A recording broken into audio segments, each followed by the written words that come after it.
কোটা সংস্কার আন্দোলন দমনে সাদা এক ধরনের সাজোয়াজান ব্যবহার করে জাতিসংঘ থেকে ভয়াবহ এক প্রশ্নের মুখে পড়েছে বাংলাদেশ সেনাবাহিনী।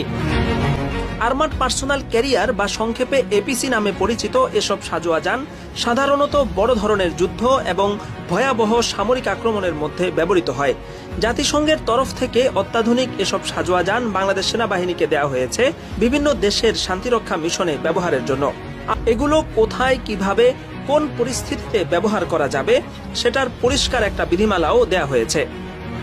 কিন্তু সম্প্রতি কোটা আন্দোলনকে কেন্দ্র করে বিক্ষোভ দমনে কারফিউ জারির পর সেনাবাহিনীকে এসব গাড়ি নিয়েই সড়কে টহল দিতে দেখা যায়। এরপরেই বিষয়টি জাতিসংঘের দৃষ্টিগোচর হয়।